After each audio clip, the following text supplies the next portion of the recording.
Let's start with some context, absurd context, which we won't forget, or at least which we're not likely to. So here we have a fellow in the hospital to have his appendix removed. For some reason, he's had his appendix removed through his foot.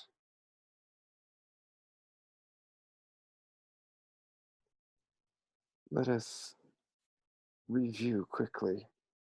Let us revisit the parts of the Kenny lessons, which we've already looked at, and the paths which we are becoming accustomed to follow before we get to the foot appendix. So remember the usual path: English, teachers, Finley, advanced English 1 or 2, in fact. You might try checking out suffixes and accents again, just for a quick review. I specifically recommend that you go to the item entitled Which Syllable, which is on the menu of suffixes and accents. In this sub-lesson, you have a number of words related to each other in which are distinguished from each other by the derivation, the morphological derivation, so pronunciation, and so on. And as you recall, there are rules that govern the position of the accent in the word, in the morphologically derived word. That means with different endings that create different meanings in different parts of speech. An adjective becomes a noun or vice versa. An adjective becomes an adverb, and so on like that. I know you've done this many times, perhaps without even realizing it, but here I'm asking you to do it with deliberate thought. Up here, the model, the teacher, reads all of these words, leaving a few seconds between each reading for the student to intervene and record his own pronunciation of the same. Afterwards, the student can listen to both together and compare and start over again until she sounds as much as possible like the teacher, except for the voice.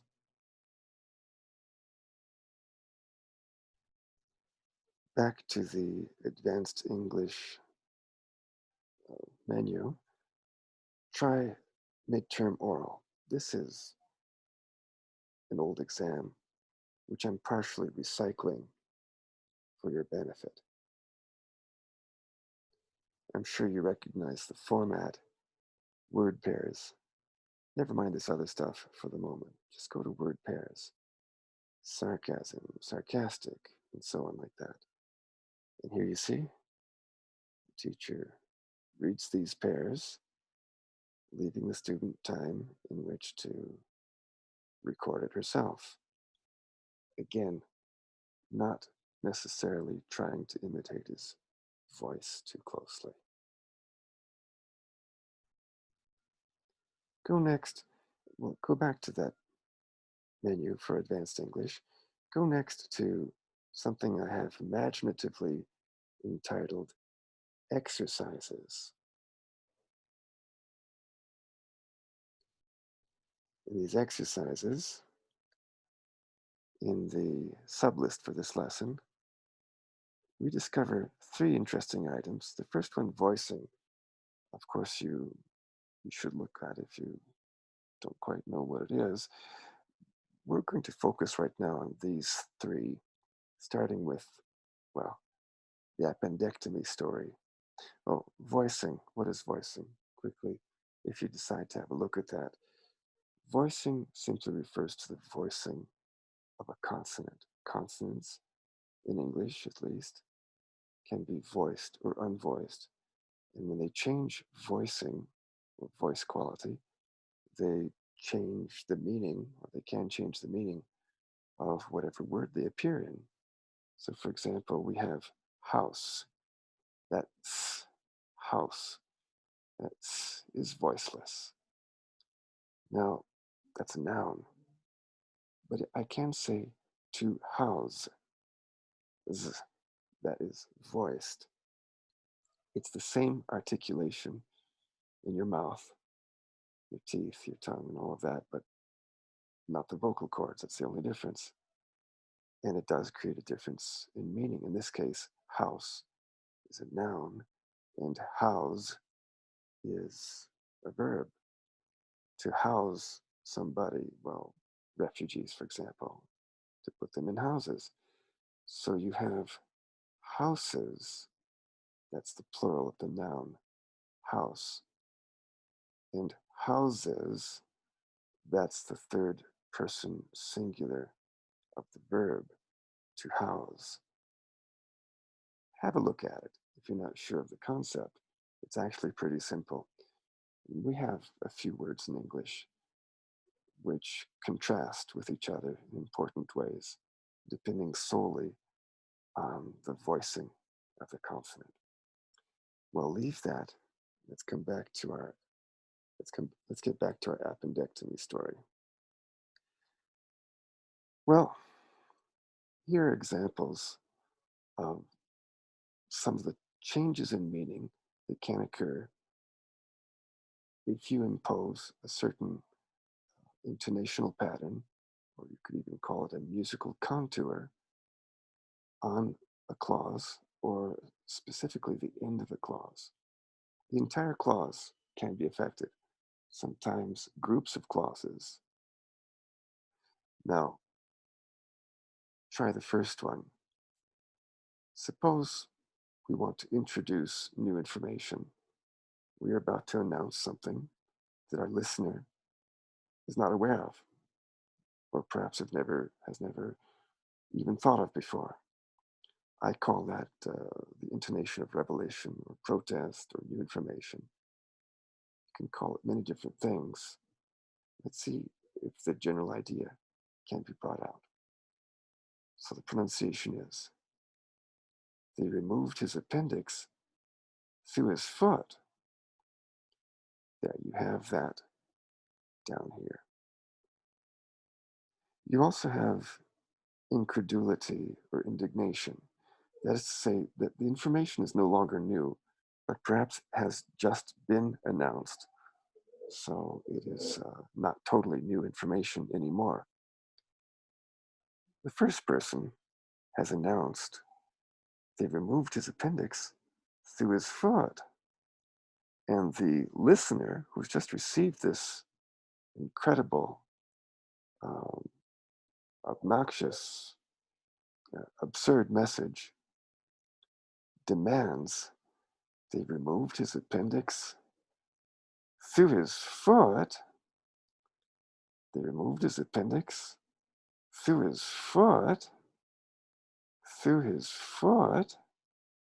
I can't believe this.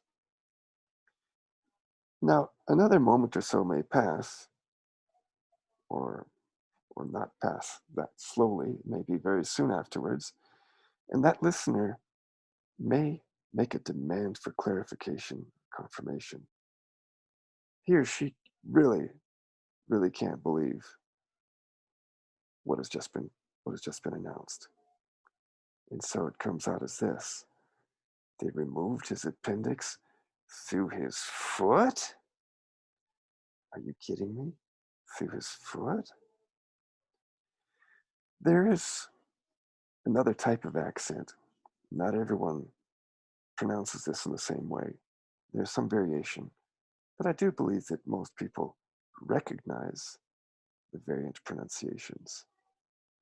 Acknowledgement, acceptation, resignation, and other related ideas. So let's try and put this in context.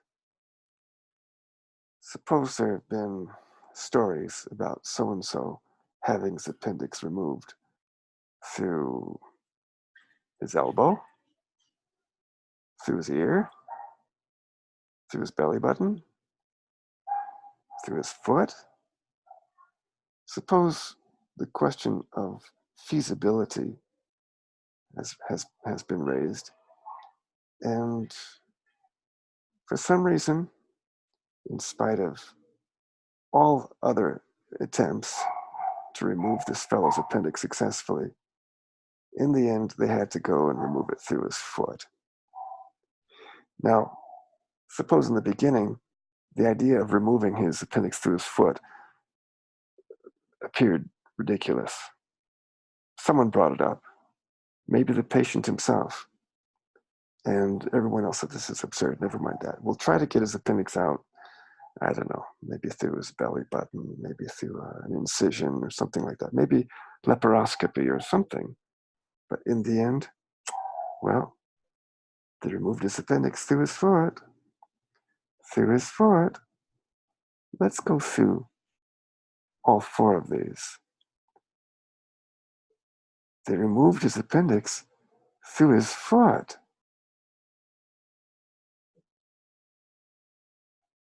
They removed his appendix through his foot.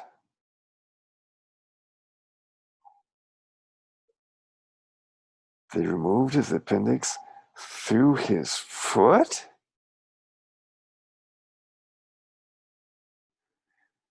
They removed his appendix through his foot.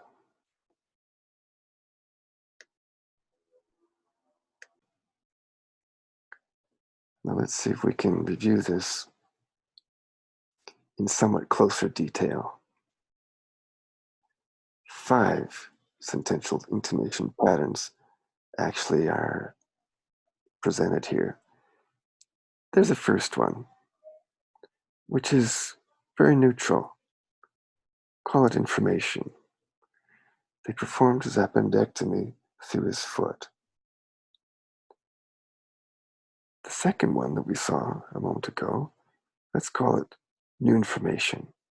I prefer that, new information, revelation. They performed his appendectomy through his foot. Notice that I've used a period to indicate neutral intonation. I have decided to use a double exclamation mark to indicate the introduction of new information or revelation. That's just me. For the moment, let's do it that way. Let's agree on doing it that way so that we can do this more efficiently, so that we can write these things down more efficiently. The third one is the one that expresses incredulity, incredulous, indignation, outrage, disbelief, and so on. They performed his appendectomy through his foot. They performed his appendectomy through his foot. The fourth one is the demand for confirmation. Someone has just heard that the patient's appendix was removed through his foot. Wow. They performed his appendectomy through his foot? Did I hear you right? Really? Through his foot? The other person may give the demanded confirmation in the following way. They performed his appendectomy through his foot. Through his foot. Let's go through all 5. Through his foot. Through his foot. Through his foot. Through his foot. Through his foot, or through his foot, or others. Let's review the context briefly. They performed his appendectomy through his foot. This is a statement that you might read when it appears in a newspaper. They performed his appendectomy through his foot. This is the pronunciation that would be used when perhaps a friend or relative of the patient is breaking the news to a group of other friends and relatives who are waiting to hear what happened to their loved one in the operating room. So this person breaks and says, guess what? They performed his appendectomy through his foot. Now, those people will react probably with incredulity or outrage or incredulous indignation.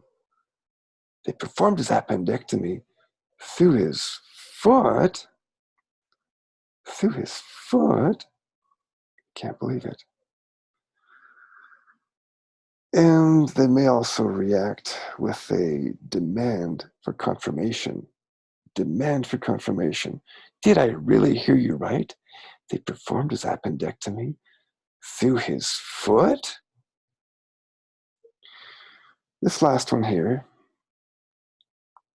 can be used in many different ways in different situations, but generally it refers, the intonation implies very strongly that everyone knew of the possibility of the appendectomy being performed through the patient's foot, but it wasn't really supposed to happen, or maybe there were protests against it happening.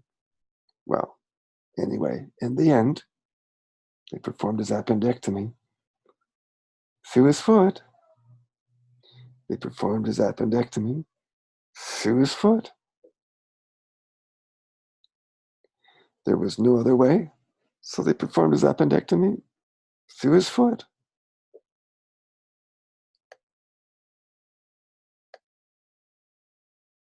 Here's some other goodies that appear in that same set of exercises. We're still referring, of course, to intonation. Well, here you have 4 sentences which are superficially identical. That is to say, they have the same words, the same verbs, and the same tenses. Everything's in the same order.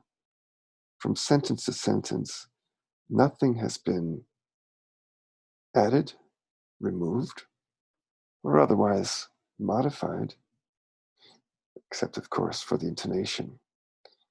It's very difficult to type intonational cues. So let's discuss these sentences briefly. Here you have 2 clauses.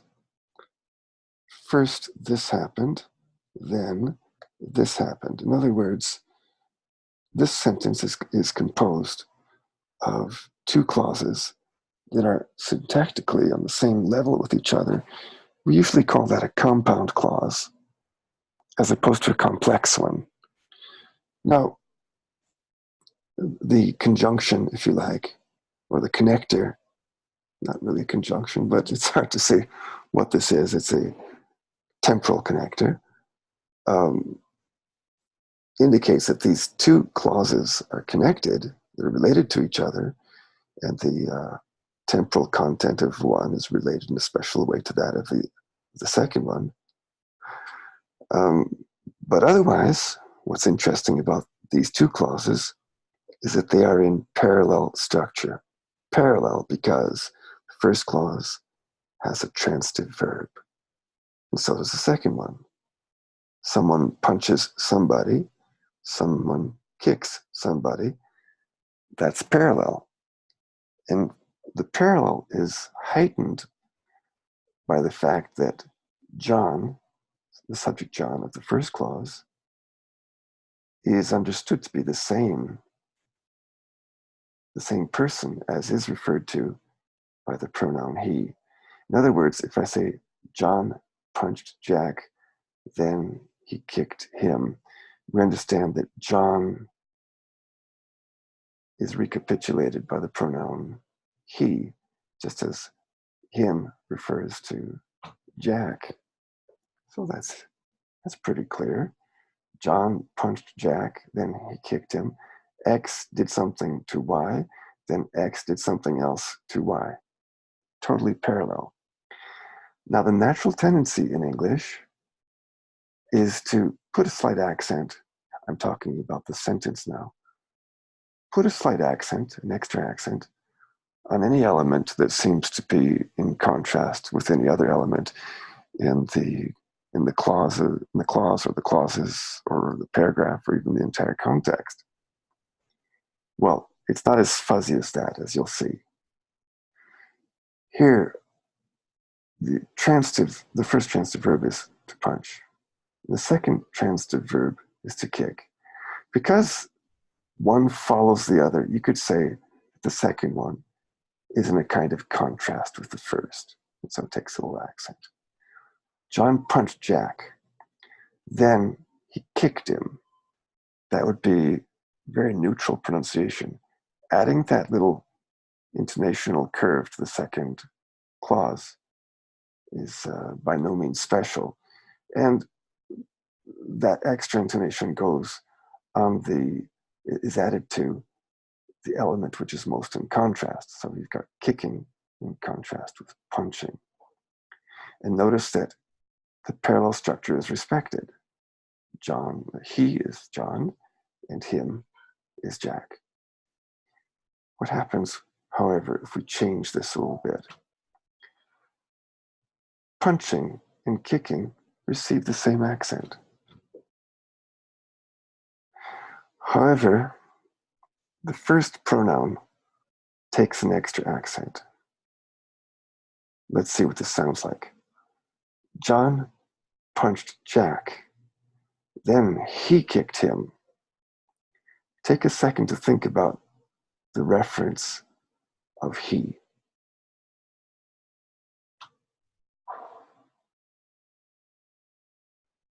John punched Jack. Then he kicked him. He can be neither John nor Jack. There's this accent of contrast, which is added to the subject of the second clause. And we know that he must be some third party.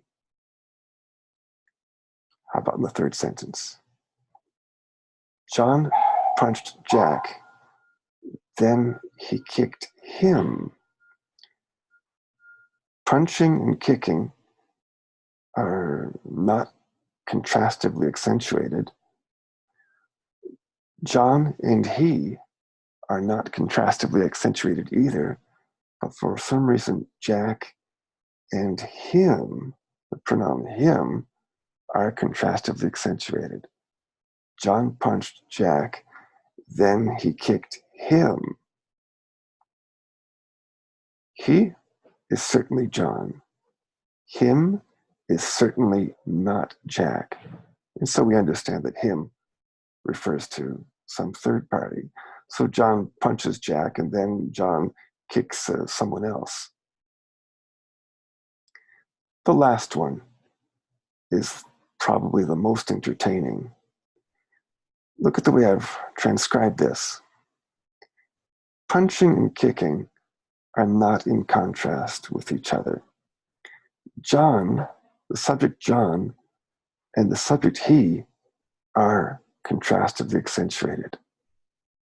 The direct object Jack, direct object of punch, and the direct object him, direct object of kicked, are contrastively accentuated. That is to say, John is not the he referred to here. He is someone else. Him is not Jack. Him refers to someone else, someone other than Jack. When you have these both accentuated contrastively, a third party cannot be involved. The subject he must refer to the direct object Jack, and the direct object him must refer to the subject John.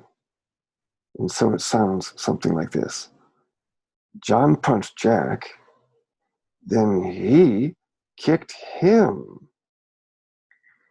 It can be more or less dramatic, but always quite distinctive. John punched Jack. That can be very neutral sounding, or it can sound like the introduction of new information. John punched Jack, or John punched Jack. Jack, that's new information. John punched Jack. That's neutral. John punched Jack. Then he kicked him. Or John punched Jack. Then he kicked him. We could also have the accent of incredulity or incredulous outrage imposed on this first clause, especially focused on Jack. John punched Jack, then he kicked him. That's somewhat exaggerated. That's somewhat dramatic. John punched Jack, then he kicked him. Remember what we had before? They performed his appendectomy through his foot.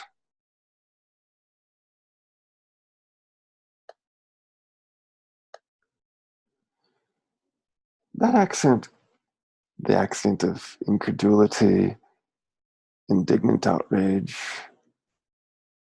and so on, incredulous outrage, and so on, it appears all over the place. It appears in that John versus Jack story. John punched Jack, then we had it twice there, then he kicked him. Well, it can also appear in the situation in which a clause is being denied. A clause is being denied. What does that mean? Well, let's look at this. Suppose in these cases, I have not used any special punctuation at all. So you have to know context to understand, to know which intonation to use. So this first one says something about him going to a movie, not a nice movie. Then it says something about his mother and his sisters and his fiancée reacting. So from this context, we figure that he, in fact, did not go to the movie, and he did not go for a reason. It was because the movie was X-rated. Fine. We would pronounce that as he didn't go to the movie because it was X-rated. X-rated. He didn't go to the movie because it was X-rated. That sounds a little bit like new information. It could be neutral as well. He didn't go to the movie because it was X-rated. Either way, he didn't go. He didn't go because, well, it was X-rated, and his mother, sisters, and fiancé would probably have disowned or dismembered him. That's why he didn't go. Now, we have another version of that sentence, and the only difference between the first and the second version is that, well, he did go. But this was not the reason, not because of the fact that the movie was X-rated. He just wanted to hear the soundtrack, let's suppose. How do we pronounce this? He didn't go to the movie because it was X-rated. No, not because it was X-rated. Indignant outrage, maybe. Not incredulity in this case, but there's a denial, an almost impatient denial. That's the kind of thing, that's the kind of notion or emotion that's associated with this accent. So in this case, he didn't go to the movie because it was X-rated. Now, don't go telling people that that's why he didn't go, or why he did go in this case. It was for some other reason. So that's denying the clause. There's a contrast. He didn't go to the movie because it was X-rated. He didn't go to the movie because it was X-rated.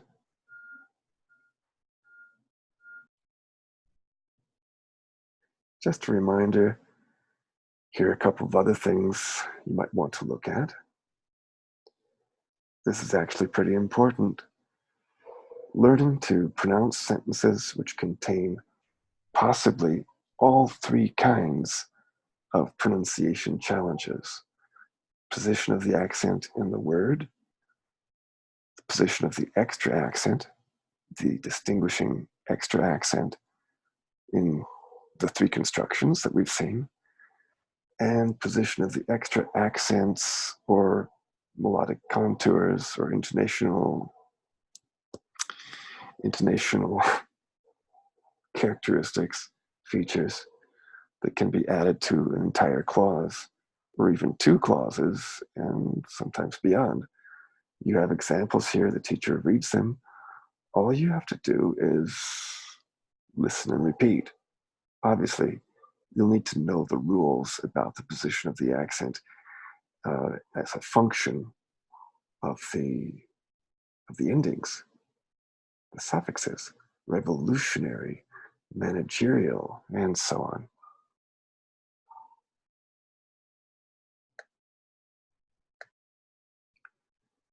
Have a look at this one too, please.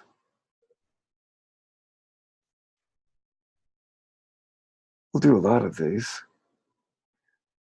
The contrast between words which may be morphologically more basic and their derived counterparts. Harmony is a noun. That's as basic as you can get with this particular word. But then you have, for example, the adjective, the related adjective, harmonious. You could have also the verb to harmonize and so on. Harmony, harmonious, you see. I've read them for you here.